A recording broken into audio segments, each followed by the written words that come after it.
Okay. Okay. Can I share my screen? Yes, no. Go ahead.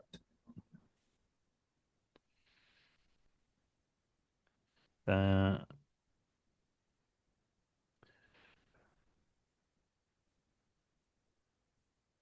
okay, let me know if you can see is my Yes, it's very home clear. page clear? Yes.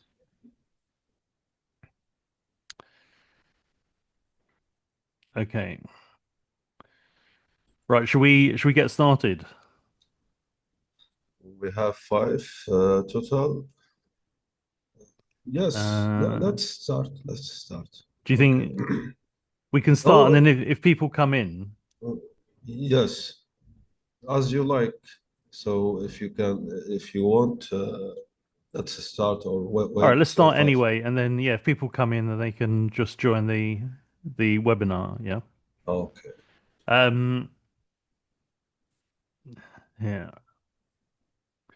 Right. So hello everyone, and welcome. Meharba. My name is Robert Dennis, and I'm very happy to be here with Eunice and with Radif for this webinar, which is going to be about business English for Arab entrepreneurs. And this is our first webinar that we've done together. Hopefully, we'll be doing some more.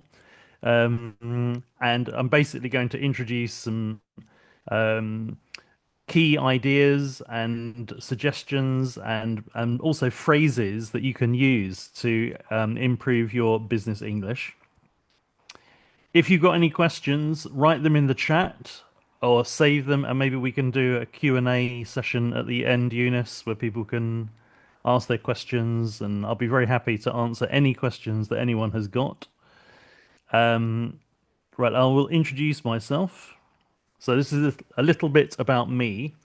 There you can see me. I'm Robert Dennis. I'm a highly experienced business English teacher, published author, creative copywriter, and translator, and I am originally from London. And you can see there as my website, robertdennis.it. So I'm from London. That's me in my hometown with a big red bus, double-decker bus behind me in the summer. But although I'm from London, I live in Italy. So I'll tell you a little bit about my experience. I have been teaching English for over 30 years, both in the UK and Italy, and I specialize in teaching business English. I have helped thousands of professionals to use English successfully. So I am British, but I live in Italy. I taught for many years in London in companies and language schools, and my students included people from the Gulf, Algeria, Morocco, Tunisia, Syria, and other Arab countries. So, although I don't speak Arabic, I only know a few words. I have taught a lot of Arab people, and I've got quite a good idea of what the problems are, communication problems, the challenges if you're a native Arabic speaker, and you need to communicate in English. So, as I said, I moved to Italy in 2008, and I'm based in Milan, which is the fashion capital of Italy. And I teach people working at banks, insurance and pharmaceutical companies, design companies, newspapers. Teach a lot of accountants and lawyers, and I've taught many people. So I have a lot of experience in helping people in whatever business sector they are in.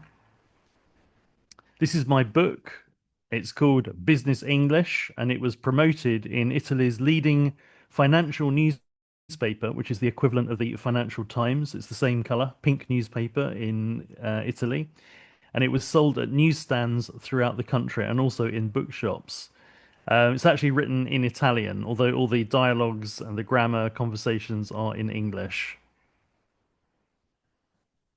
I also have a website which is called Pay As You Learn, and you can see the logo there. These are my online courses. It includes the Learn Business English course. There is speaking, vocabulary, grammar, exercises, listening, video. So if you're interested, there's actually a free course that you can sign up for on payasyolearn.com. So have a look at that. That's a screenshot of the front page of the website, Business English with Robert Dennis. And here we're going to talk now about business English. Let's get going. So let's start off with some basic conversation. And these are phrases that you can use when you meet someone new. So it could be a new client, a new customer, a new colleague, and you need to break the ice. You need to say who you are, introduce yourself. So very simple. Hello, my name is, and say your name. For example, hello, my name is Ahmed, or hello, my name is Zainab. You can say when you meet someone, nice to meet you. Nice to meet you. Or you could say, it's a pleasure to meet you. It's a pleasure. It's a pleasure to meet you. And you can reply, you too. Now, if you say you too, it means it's nice to meet you too. So we just say the last little bit at the end. We don't say the whole thing. We say, nice to meet you, you too. That is the typical way to meet someone for the first time. Then you can talk about where you are from. So, for example, you can say, I am from, for example, Algiers, or I'm from Qatar, or I'm from the UAE. You can also ask people and reply to the question, what do you do? So, for example, you can say, I'm the CEO of my company. And CEO, of course, is the acronym there, which means Chief Executive Officer, the boss. So I'm the owner and the head of my own company. You can say, I run or manage a business. In English, if you run a business or a company, it means that you manage it. It's a typical idiomatic expression. You could say, for example, I'm a consultant, or I'm a freelance. As a mistake there, that should be I'm a freelance copywriter, or I'm a freelancer. So if you don't work for a company, you just work for yourself. You can say I'm a freelancer or a freelance copywriter, freelance designer, or whatever you do. Now, somebody might say to you, okay, can you tell me about your company? So here is just an example of how you could introduce your company. You could say, well, our firm is a tech startup based in Muscat, Oman. We develop specialist applications for pharmaceutical companies and researchers. We recently secured a successful funding round to accelerate growth. That's just an example. Little bit of information about your company. Say what you do, type of company, where you're based. That means where you're located. Indicate, what you specialize in. So, for example, this company specializes in apps, developing applications. They also work in a specific sector, so they're working with pharmaceutical companies and researchers. They're doing something with research. Here, we recently secured a successful funding round to accelerate growth. So the company basically it got money. Some investors decided to invest in the company, and a funding is done in rounds. So you get like the first round, the second round, the Series A, Series B, to accelerate growth, to make the company grow faster. So that is just a little example. Now, maybe your company, you're doing something very specific. Maybe you've got like a very specialized area that you're working in. You will need to adapt this. You will need to customize it. So ask Eunice. You can ask me. Send me a message, and we'll tell you exactly how to customize this in perfect English for your own business. Right now, I thought it would be quite useful to look at making telephone calls because I'm sure everybody uses the telephone in their work.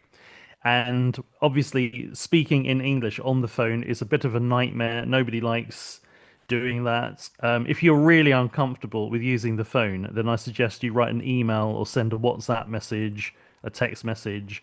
But sometimes you just have to speak on the phone. So we're going to look at some useful phrases. Here, let's start. Being able to use the telephone in English in business situations is essential. So it's really, really important. You have to be able to use the telephone at some point.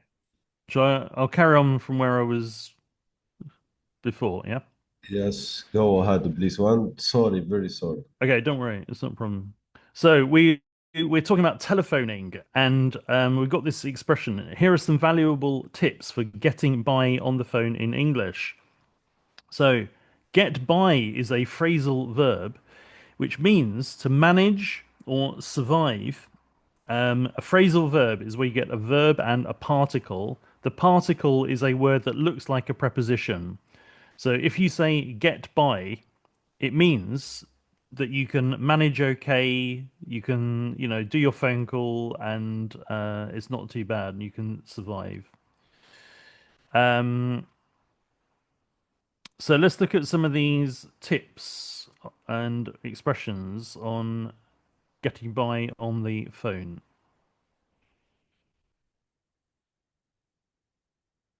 Um, Eunice, are you still with me? Yes, I will give you the host because if Oh, great. I Okay. gave you the share screen, everyone they can share Oh, great. screen. Okay. So That's a little window with everyone on it. Don't worry. Okay, so here we go. Telephoning. Learn what to say on the telephone. Okay, let's start with some very typical situations. When you phone a company, identify yourself like this. So you say, this is, for example, hello, this is Muhammad Al Fulani. Don't say I am. So when you're on the phone, don't say I am Muhammad. Say this is Muhammad. So say this is plus your name. Don't say I am. Say typical mistake. Say this is. For example, this is Fatima Al Fulani. I couldn't think of any other surnames. Eunice, you can help me to come up with some better surnames, more imaginative ones. Um, so okay. yes, it was like I didn't know what the equivalent of Mr. Smith, the Arab equivalent of Mr. Smith. Now here, if Oh, you say in English, e.g. means for example. It actually comes from Latin. It means exempli gratia. We never say that. We always say e.g. or just for example. Now, if you want to speak to someone, you can say, hello, can I speak to? That's the standard way of saying that. For example, can I speak to Wendy Hill, please? You can also say, may I speak to? May I speak to? May is a bit more formal than can. So if you want to sound a little bit more formal, you can say, may I speak to Mohammed? May I speak to Fatima? And it sounds a bit more formal than can. May I speak to Mr. Bennett, please? Before putting a call through, check whether your colleague wants to talk to the person calling. If he or she does, you can say, okay, I'll put you through. Put someone through. This is another phrasal verb. So we have a lot of phrasal verbs in business English, especially for things like telephoning.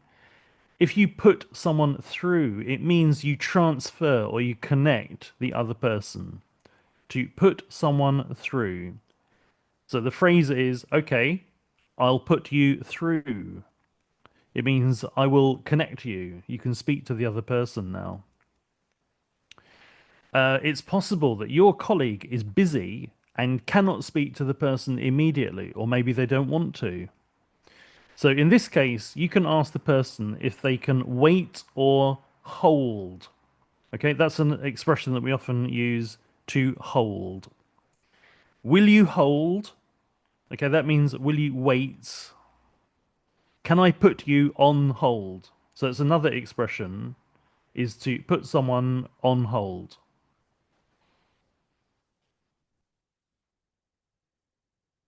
One second. Okay. And of course, invite the person who called if he or she wants to leave a message. So if they're not going to speak to the other person, they can leave a message. You can say, "Would you like to leave a message?" That's a useful expression. If you have to leave a message on the phone, you can say, "Okay, can you tell him or her that I have received the documents they sent me?" So you've got, "Can you tell him? Can you tell her?" Note in this example, they means he or she. So can you tell him or her that I have received the documents they sent me? They means him or her. And to finish your call, you can say, "It was great speaking to you," or "Nice talking to you. Thanks for your call. Talk to you again soon. Take care." That's very informal, very British. At the end of a phone call or an email, we often say "take care." Bye. Very, very simple. Um, Now, this is an example that Eunice suggested that we talk about, and it's a really interesting one. Introducing yourself and your company. I'm sure most people know HubSpot. So, HubSpot is a company that helps people manage customer relationship management. It's got a lot of tools for organizing all your contacts and emailing people and organizing marketing campaigns, and they are organizing a competition where startups can introduce themselves and they can pitch for prize money. If you pitch, it means that you present your company or you present a program or a proposal. It can be a very formal thing or it can be informal, but basically you're presenting yourself and your company.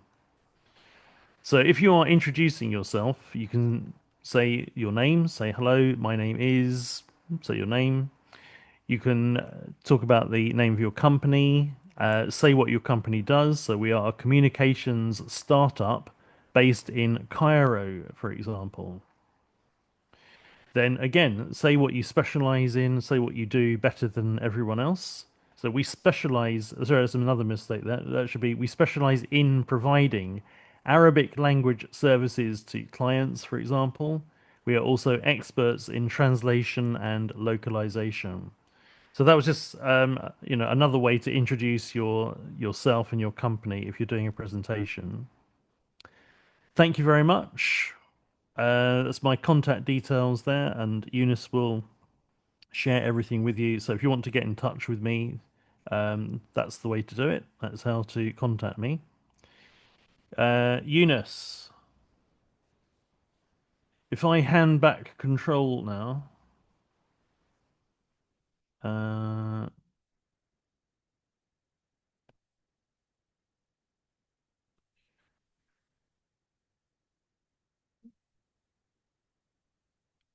right, let's have a look here.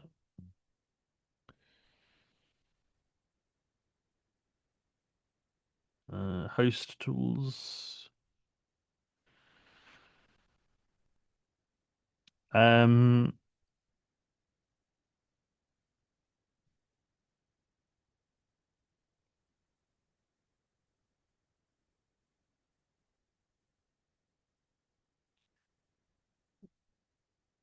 Eunice, do I need to click on something to hand control back to you?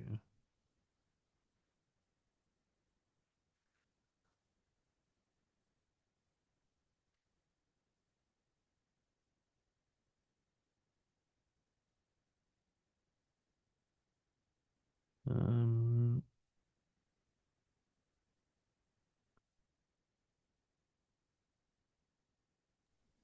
Hi. Yes, okay, because you are the host, and right. thank you very much.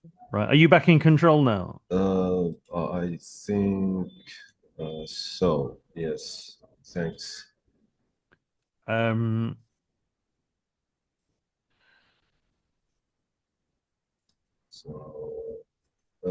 I don't think I am full control, but it's Do I okay need now. to click on something to give you control back? Yes, my name, three Yeah. dots, make host. I think Okay. that's the way. Okay. Make the host. Yes, I am Right. You're now. back. Ah, You've got the power. You're back in control. Okay. I am Harry Potter now. You're the wizard. Thank you very much, Robert, for your time. And I am sorry because I did the previous webinar zero intruder or Zoom Yeah, I don't know bombers what or happened there. That was strange, wasn't it? okay. Anyway, you managed that really well. You that was a good practice in crisis management, right? You did really well. Yeah. Thank you very much. So everyone, if you want Yeah. to tell us more about your free and paid courses and services. What Yeah, what you sure. offer? Okay, Yes. so basically I'm a freelance business English teacher. So I'm based in Italy, but I can teach people anywhere online. I have this website called payasyoulearn.com, which has got self-paced courses. So it's got business English, it's got listening, reading, grammar, vocabulary, lots of situations, and there are different courses on that platform. So you can, if you want to, you can do the courses, or you can do them as part of a package with me teaching you. So I'm very flexible, and like I say, I teach people from lots and lots of different backgrounds and different sectors. And what I do is when I teach someone, we basically have the first session. We talk about what you need, why do you need English, where do you use English? Are you dealing with clients in the English speaking world or international clients who don't speak Arabic? What do you need? Do you need writing? Do you need to be able to write emails, marketing content, speak, present, sell, attend meetings, face-to-face meetings or online meetings? So basically, whatever you need to do, let me know and I can help you. I've got all the vocabulary, the dialogues, lots of examples, lots of phrases. So this is an example from my material that I actually use when I'm teaching. That was like a little sort of mini lesson.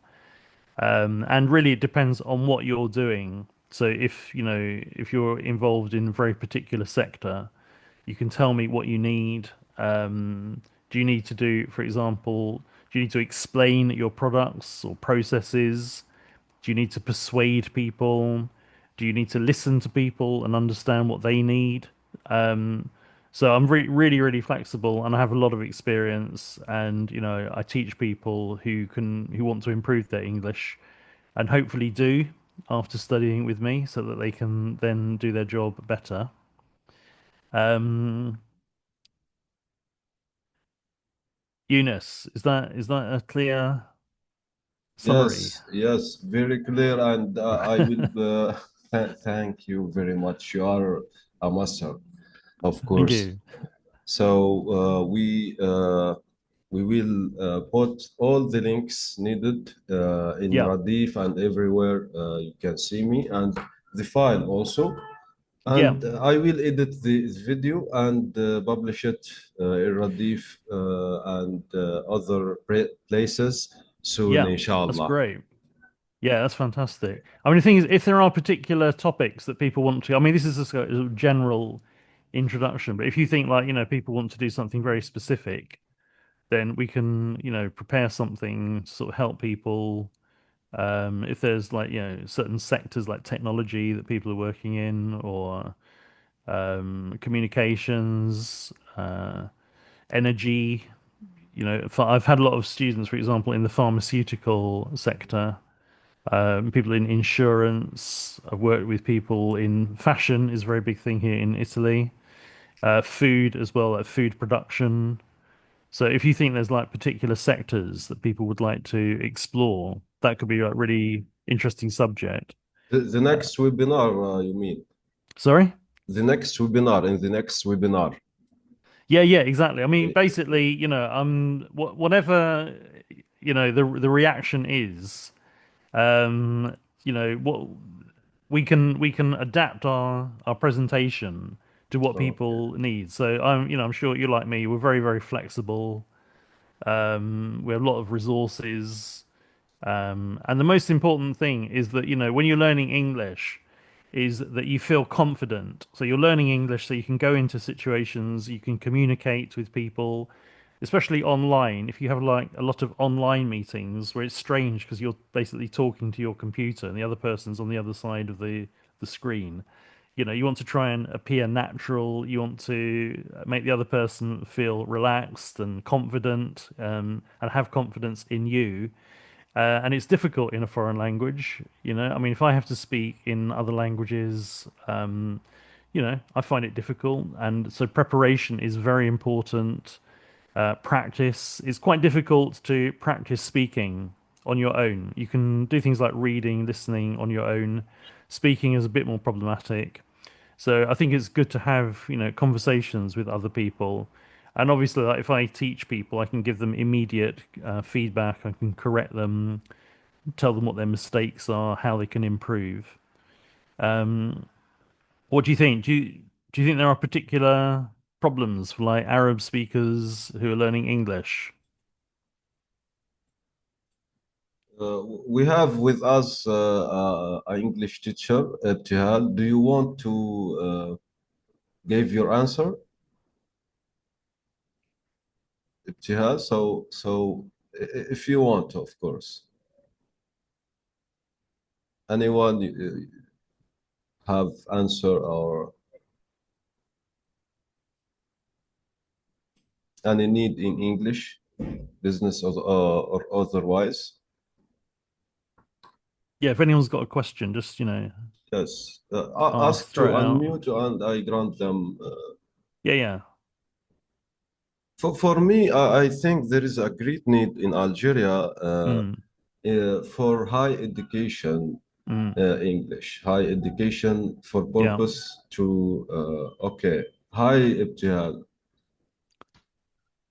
Hello. I think, uh,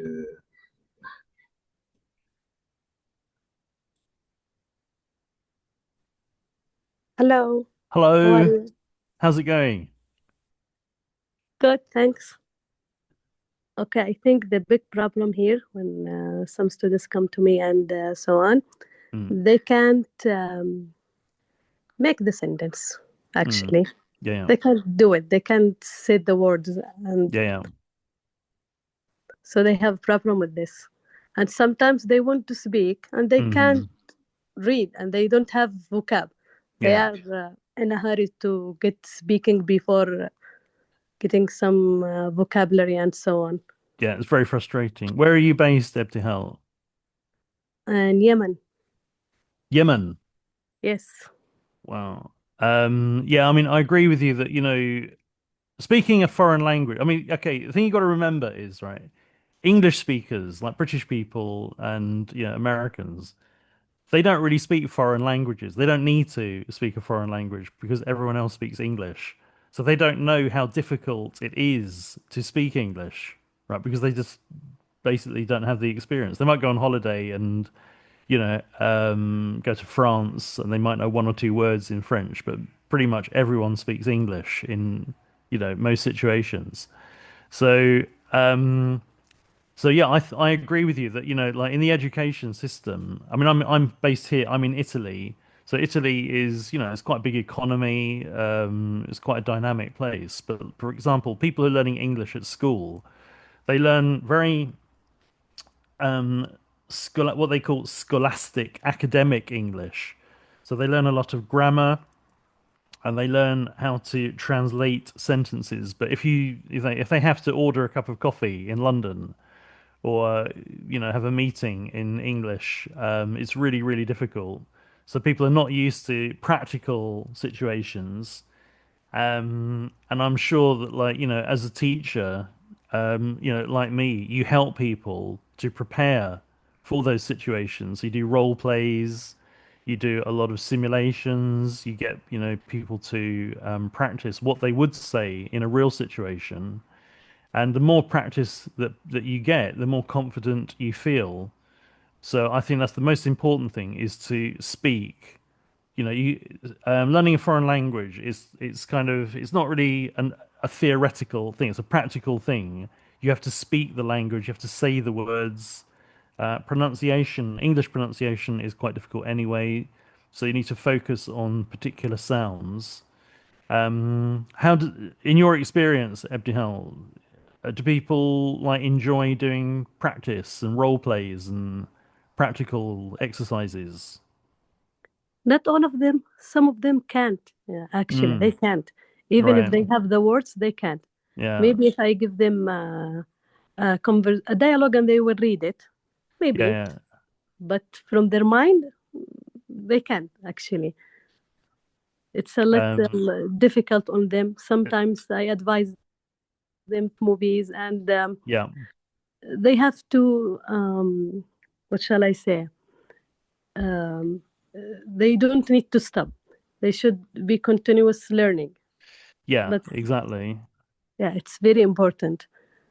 I mean, I think now, like especially like with the internet, and with social media, there is like pretty much unlimited access to material and apps, and now you've got things like ChatGPT and AI. So there is a kind of, there are infinite resources available, but you still need to throw yourself into the situation. It's like, swimming pool. You need to dive into the swimming pool at a certain point and swim. Sometimes And a lot go on. uh, when there is a lot of materials, they Mm, get lost. They yeah, don't know from where they start. yeah, that's true as well. Yeah, you can be, we say in English, overwhelmed, can't you? You can feel like there's too much. So it's really important, and I'm sure you do this in your lessons, to break everything down, give people like you know, um, little bits of English rather than, expect them to learn everything all at once. And I think the other thing is, learning English is a process. So, it's you never really stop learning English either, even if you teach. I mean, I still discover things I didn't know about English, and um, I think it's really important to be open, have an open mind, to be enthusiastic, and also to have fun. So maybe one of the problems is in schools, English is taught in a way that's very, very dry. It's very academic. It's people can't see the point of it. But in fact, speaking a foreign language is quite a lot of fun. It's a good way to meet other people. It's a good way to understand other people. Um, and you know, I mean, the most important thing is to, like you say, is to continue. Don't stop. So basically, if you are learning English, if your students are learning English, you've got to keep them motivated. You've got to keep them, like if you go to the gym, the personal trainer, their job is to motivate people, isn't it? And make them want to come back to the gym and keep them, training. And it's the same thing with the language. So always have like varied material, always have, new content, make it practical, make it relevant. What sort of level What's the level of the people that you're teaching, Abdihal? I'm teaching different levels actually, Hmm. children and Okay, adults and anyone who wants to improve his language. you can help them. Yes, actually. But Good. some people want to improve their language in 1 month, Mm. and they want to speak in 1 month. Yeah, So it's how that's you that's a bit can, difficult, isn't it? yeah. That'd be a miracle, wouldn't it, if you did that? But I'm sure you're good. I mean, I'm good, but I can't do miracles. So, no, I mean, the main Okay, thing what you is, would tell them if he well, I'd say told that you? basically, okay, you know, okay, there is an expression in English which is Rome wasn't built in a day. So the city of Rome, the ancient city of ancient Rome, it was not built, it was not constructed in one day. It took, Yeah, hundreds of years thousands of years to build it. So basically, learning a language, it's not like something that you do once and then you've done it and you say, okay, now I can forget that. big. Yeah, I always say it's really like going to the gym. Like, when you go to the gym, you have to keep going. If you stop going to the gym, you lose all the benefits, don't you? Even if you get really fit, if you stop going for a year, when you go back, you're kind of starting again. So the most important thing is to be consistent and to you know keep studying and keep refreshing your knowledge. So if you learn something today, will you remember it in 6 months or a year? Probably not. So encourage your students to look at their notes, revise, go back at recycle material that you've already done, and also people. Okay, so people want the teacher to. They depend on the teacher for preparing the lessons and teaching. But at the same time, you're also training learners to teach themselves. So you can teach your students how to learn new vocabulary, write down, have like vocabulary book, um, how to study grammar and revise and go back and look at what you've already studied. And I think those like any good student at school or at college, yeah, those are important skills, study skills, are something that you need to learn and improve. And I mean, especially like now, because there are so many tools, there are lots of apps. There is, AI and all the rest of it, but you still need to find things that are relevant to you, and personalize the learning, so that if you're reading something, read about things that you're interested in, because you're more likely to, remember them and remember the vocabulary. Yeah. Um, so yeah, I mean, do you like teaching, Abdihal? Excuse me? Do you like teaching? Yes, very much. I like it so much, actually. Good. Um, I think, it's a nice thing to do. You meet lots of people and it's rewarding, especially when people are making progress. Um, and I think the most important thing is to motivate people. Yeah. If you can keep your students motivated, they'll keep coming back, they'll keep studying, they'll keep making progress. Exams are quite good as well. Are you training people for exams? Yes, some of them for step and Good. yeah. Yeah, exams are good. They give you a target, they give you a goal that you're, aiming for. Um, so I agree that, basically, yeah, it's really important to kind of organize the material, cut it up into little pieces so that people can digest it easily, and keep them motivated. Eunice, what do you think?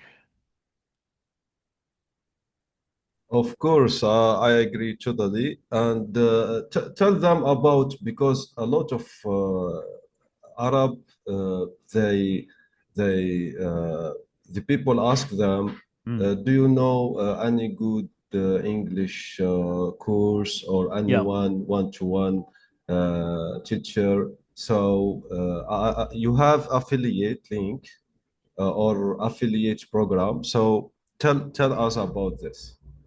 Um, Yeah, actually, I should have that more organized. Basically, most of the people that I teach, so I do a lot of social media. I'm quite big on social media. I'm on LinkedIn. I'm on Facebook. I'm on TikTok. I'm on Instagram. So I do a lot of social media. But most of the students that I actually teach come through word of mouth. So they come through recommendations, people that I know. Um, I teach one-to-one students. I also teach groups, so can teach like a group of people who are interested in having a class. Um, on my course, I've got there's a free introductory course that you can sign up for, and then there's the full Learn Business English course. But I've got other material as well. So that could be something that we could explore, having like maybe a sort of, group class where people could come in and join. Um, I think the most important thing is to find the material that is relevant for you. So especially like for business English, obviously, it depends on what your sector is. So, for example, I teach people from lots of different sectors, like the pharmaceutical sector, designers, engineers, and people like that, and they have very specific vocabulary needs. They want to focus on particular areas. So that could be a good approach.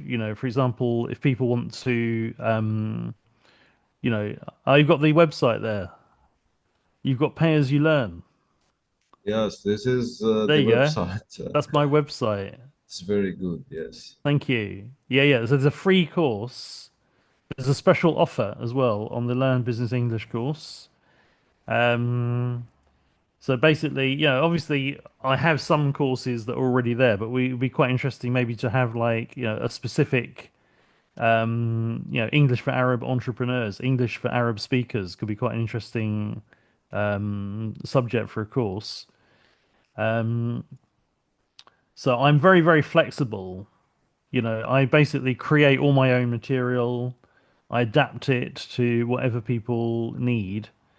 And there's always new technology that, there's new innovations coming in all the time. So I'm constantly updating and refreshing my material.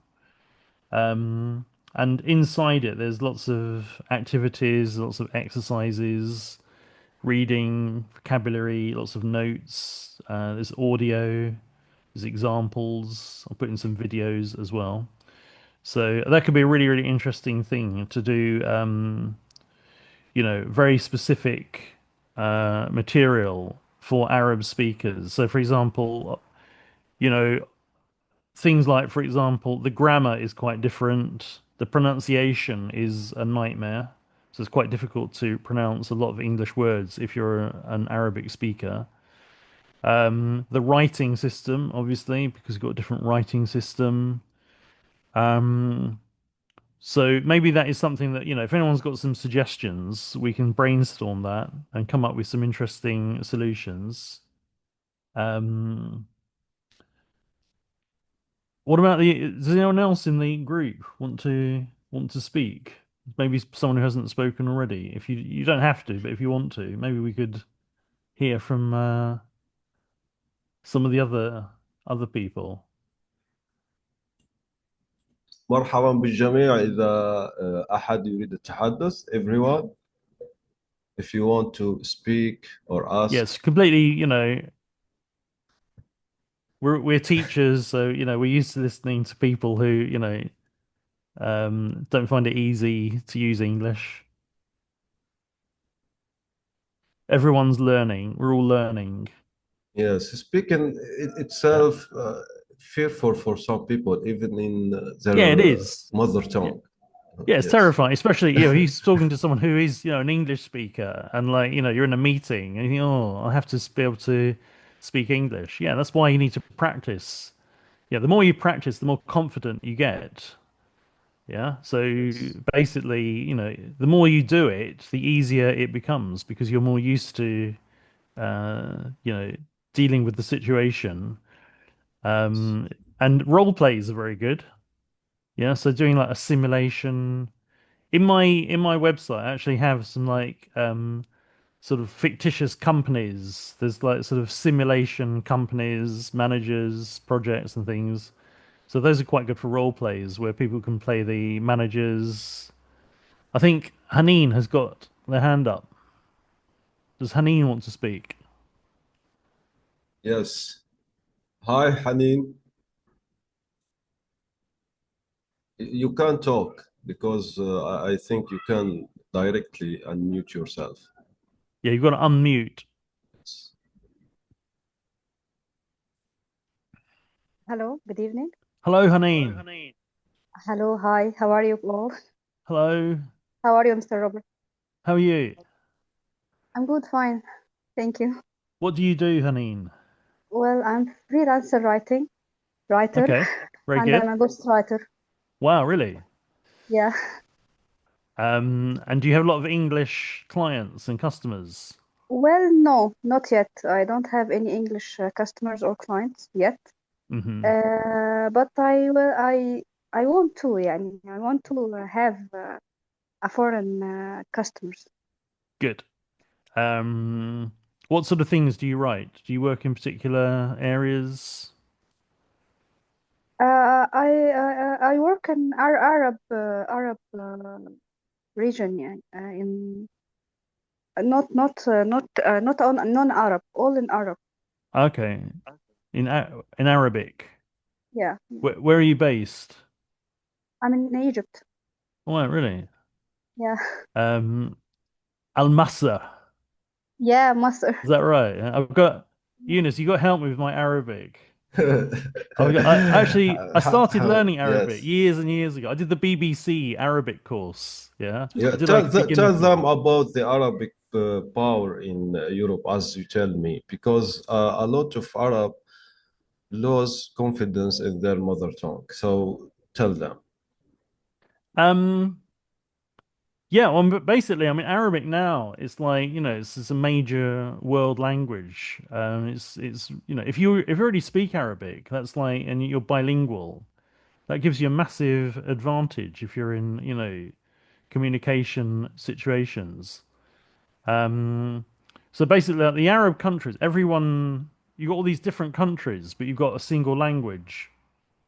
So in Europe, for example, we were talking about this, weren't we? That in Europe you have like English, French, German, Italian, Spanish, and nobody can really understand each other. They're completely different languages. But in Al Arabiya, you've got one language with different dialects, but pretty much, you can understand the writing, no problem. So you've got a kind of um, much more easier sort of situation for communicating between Arab countries. When you're communicating with people outside the Arab world, especially like in the English speaking world, um, I think the cultural differences are very important. I mean, even like for me, I'm British and I live in Italy, and there are still quite a lot of cultural differences. So that's an important part of the um, the process, and also the business culture. The way that people operate in business is different. Um, I think there's a lot of. I mean, actually, Haneen, you can tell us about this. People want to reach audiences in Arabic, don't they? Like foreign companies, they want to be able to communicate to people in the Arabic speaking world. What do you think? Yeah, I think so. يعني. There is a lot of foreign or international companies want to communicate with Arabic people, Yeah. but they don't want to learn Arabic for that. They want the people to learn English because it's more international. Do you know Yeah, what it I is the mean? international language. I mean, obviously, like, if you're selling something, for example, on the internet, if you localize your advertising, marketing, communications, it's very effective if you can use the local language. So it's obviously English is the international language, but then if you're trying to reach people in Egypt, in particular countries, you want to do it in their own language, but then your client, you might need to communicate with them in English. So you're the experts in Arabic, but you need to speak to the client in English. In So their language. then, yeah. So then basically, you're talking about emails, telephone calls, being professional. Writing proposals. Um, you are the experts. You're the Arabic language experts, and it's difficult. It's difficult to translate from English into Arabic, isn't it, Eunice? Yes, of It's course. it's difficult, isn't it? Yes, it's difficult. So basically, you know, a large part of if you're a writer, especially now, because you've got like AI and you've got apps that can just like sort of write. I mean, I've done in the past. I've done a lot of copywriting.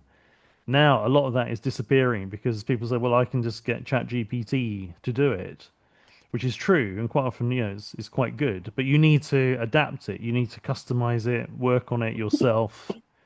And if you are working in, communications in language, you need to sell your services. So you need to, you know, contact people in the English speaking world. and explain to them, why you're good, have a portfolio, have examples of what you've done, do a show reel, have videos, and that all, requires English. And I think that that's an area where, we can certainly explore, we can talk about that, helping people to contact clients, contact companies that want to reach, an Arabic speaking audience. Um, so that would definitely be, you know, subject for another webinar or, a course or something that we can work on. Yes, wonderful idea. So, anyone who can suggest or talk, or Hanin, if you want to ask or continue your talking, if you want. I want to ask, what's the very difficult Yep. subject Yep. that you know what I mean? That faces the learner. Mm-hmm. I want to ask about the difficulties. What the big difficult that we must face. You know what I mean? So you mean people learning English? Yeah. Okay, so I think the main difficulty is that as you become more advanced, so if you're a beginner and you start learning English, right, you learn really quickly. So if you don't speak any English, the first lesson, you've learned 1,000% more than you knew at the beginning because you can say, hello, I am Haneen. I Yeah. am from Egypt. You think, wow, I can speak English, right? Then what happens is as you make progress, your rate of progress slows down. So it takes more time, it takes more effort to get better. And then, for example, at the moment, I'm teaching quite a lot of advanced students. And if you're an advanced student, even to make a small incremental difference in your level requires a lot of effort because you've got to learn so many words. You've got to learn complex grammar structures. You've got to learn new phrases. So I'd say that one of the most important things is organizing your studies. So if you're really, really serious about studying, if one of your students is like really serious about studying English, you need to have a strategic approach. It's not, it's not enough just to sort of learn a few phrases now and again and hope that you'll remember them. You need to have a kind of ongoing strategy, ongoing program. And I think now, because I use a lot of technology, so for example, all my students, I have, the material is available for them online. They can look at it at any time at home, on their phone, on their iPad or their PC. They can go back, they can refresh their knowledge. And the main difficulties, for people learning English in business English are um, speaking I'd say is the number one problem for most people. Okay, so things like I chose the telephone conversation for this webinar because that is quite a useful skill. And when you're on the phone, it's difficult. You're thinking about the content of the phone call, and you want to focus on that rather than thinking just about the language that you're going to use. So you need to do practice, you need to do role plays, you need to do simulations, so that you're comfortable using the phone. If you're in a meeting, again, you need lots of phrases that you can use. In fact, right there on the screen, you can see starting a meeting. Okay, is everyone here? Shall we get started? So I have lots and lots of phrases. These are the audio snippets there as well. So you've got people speaking on the phone, you've got the pronunciation. And also, the most important thing is to use your knowledge. So if you learn something, use it, and then you become more confident. So it's like it's like playing the piano. If you practice playing the piano, the more you practice, the better you get. Yeah. If you think about playing the piano, you probably won't be very good. You have to actually play the piano. You have to sit down and put your hands on the piano and play it. So, and I think, the other thing is obviously it's quite difficult on your own. It's a lot easier if you've got someone helping you. So, if you've got a teacher, it's more motivating, it's more fun. And I've got students who've been, been learning for years. They're basically like, continually learning. Um, so, like I say, it's not something you learn once and then forget. It's got to be an ongoing commitment, ongoing process, because it's an important. Speaking English is like being able to, use the computer, or to program. It's an important skill that most people, well, pretty much everyone needs now, because English is the global language.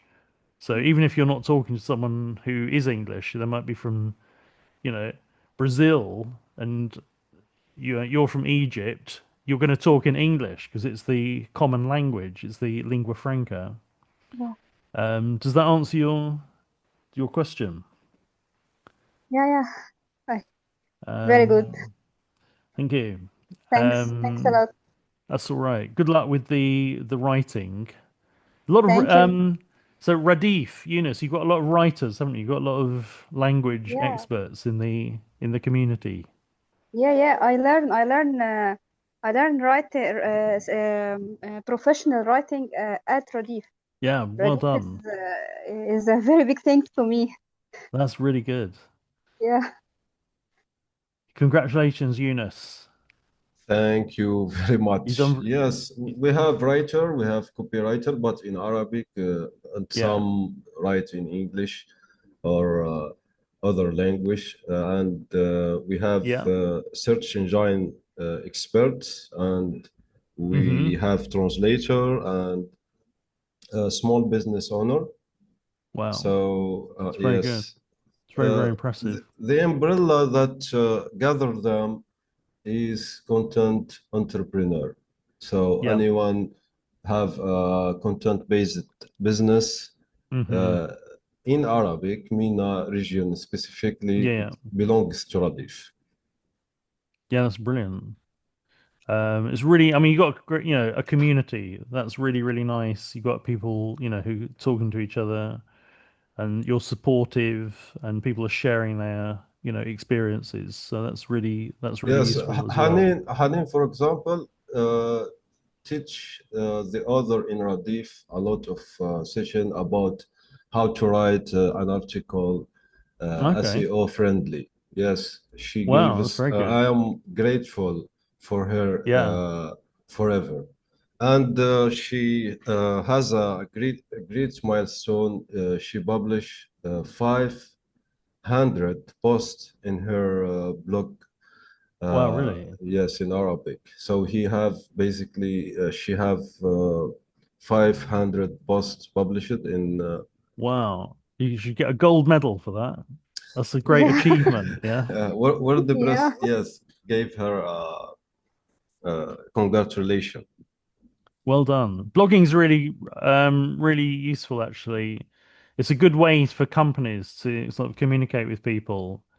But Yeah. even like for a freelancer, blogging is good because, I've done a lot of blogging. And what I find is when you sit down and write, you organize your thoughts. Do you find that? If you're thinking about the topic, you sort Yeah. of organize everything by writing about it, and it forces you to put things together and to decide what's important and what isn't important, what you're going to put at the beginning and what you're going to put at the end. So writing is a great discipline. It's a great mental exercise. What do you think, Haneen? Yeah, that's very true. That's very true. But blogging is have a very different categories. Okay, you can write what you think without any disciplines or something. That's not very professional. That's just for what we call just what in your mind. Okay. Yeah.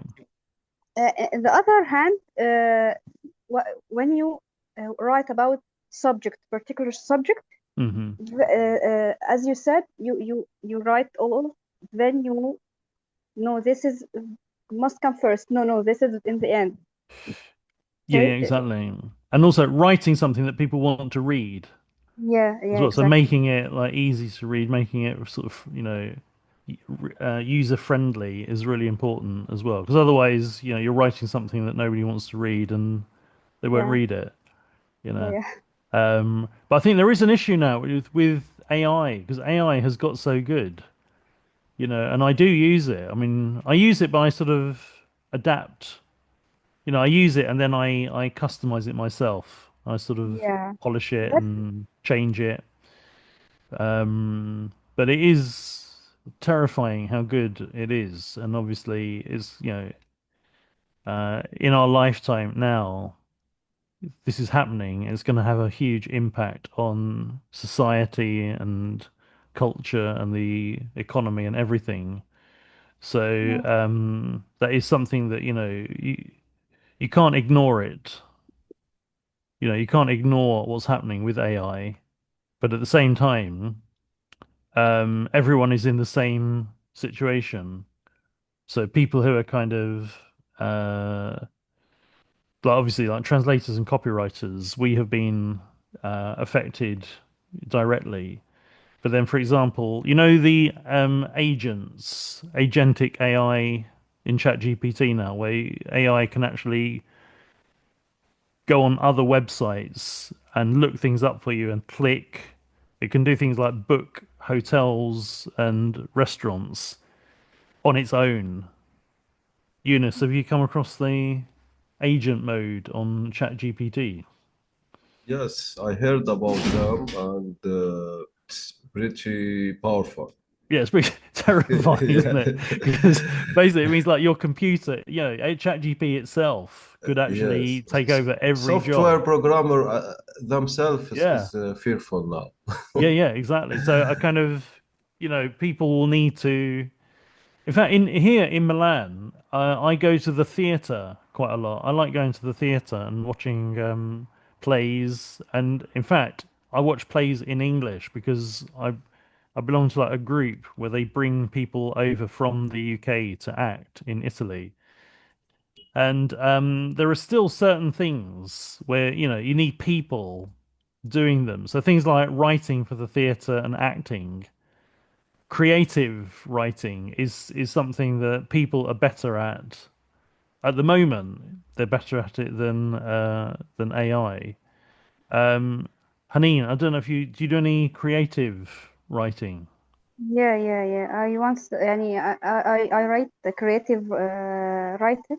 Hmm. Sometimes I read I wrote short stories. Oh, right, okay, that's nice. Do you publish Okay. them? In internet, not All in right. book. Okay. Well, it's the Not same in, thing now, isn't no, it? no, no, no. Because, you I know. write. No, no, no. I published in cooperation book with some other يعني book Oh, right, okay. with other writers. Yeah, yeah. I Um, remember it. that's good. I find actually AI is not very good on the creative writing. It's not as good. It's good on things like marketing copy, like advertising copy and technical stuff. On the creative side, it's not very good. It's kind of obviously it doesn't have any real human experience. Yeah, So I think there's still areas. I mean, obviously, like you know, Eunice is a great novelist, you know, and he's someone with you know, yeah. great depth of experience and creativity in writing. So Eunice, you're not worried, are you, about AI novelists taking over? Not really. But we need regulation. We need because, Mm, for example, UK recently mm, wanted to give the big tech, a mm. full access to any Yeah. book without any paying the author. So this Mm, is legal issue and moral issue, and yeah. yes. So I am against this big tech in this particular Hmm. area or action. But Yeah. overall, if you there is a something, there is a meme, a Mm, reels. There is a yeah. one make sandwich and same exact ingredient, same exact everything. And when Yeah. he make it, and taste it, it's not good. But same Yeah. everything when his mom make it, it's very tasty. So I Yeah. think the output of AI and the human, there is something soul Mm. in the human output, Mm. and Yeah, the definitely. human can recognize it Yeah. immediately. So Yeah. yes. I mean, obviously, over time, like for example, for the graphics, um, ChatGPT. I don't know if you've used the graphics programs where it can generate images. They're getting more and more realistic. There's still something sort of, you know, non-human about this. Like, there's something missing. Obviously, they don't have a soul, you know. So there's a sort of strange machine-like quality to them, but they are getting more and more realistic and emotional as well. So, for example, now you've got like sort of AI that can detect emotions. You can listen to, you know, customers and work out their sentiment, you know, how they actually feel. Um, but I agree. I mean, you know, there's still lots of areas where you need people, and those human qualities are going to get more and more important as AI takes over the kind of machine-like jobs. So, for example, if your job is already, if you feel like a machine when you're doing your job, just copying numbers on Excel, that's the sort of thing where probably AI will take over quite quickly because it is a machine job. But if your job is actually, you know, creating something completely new and imaginative and human, I think it's probably still safe for a while. But you know, we shall see because it's all happening every day. When you read the news, there's always some new innovation, isn't there? There's some new bit of technology that you couldn't have imagined, you know, even 5, 10 years ago. Um, so as we say in English, watch this space. Yeah, keep an eye, watch the development of the sector because it will gradually, you know, get better and better. It will improve. Um, so hopefully there'll still be some jobs left even before, you know, people have retired. There will still be some work left for humans. We shall see. Yeah. Yes, of course. Yeah. Okay, thank you very much, Robert, and Well, thank thank you, everyone. Eunice. Yes, thank you, Yes. everyone. Any final words for this meeting? And hopefully we do other webinars soon as we arrange them, Yeah, definitely. I mean, I inshallah. think this would be a great thing to, yes, definitely to continue and develop. I know you've got a great community. You're a great, you know, community builder. You know, you've brought Thank you. together. Thank you. Yeah, it's really I impressive am what I you've am done. very Yeah. happy to know you, Mr. Robert. You too as well, Eunice, and to everyone. It's been a really great experience. It's really, really good. So thank you everybody and see you later or another webinar inshallah. Thank you everybody. Okay. Salam. Goodbye. Bye, everyone.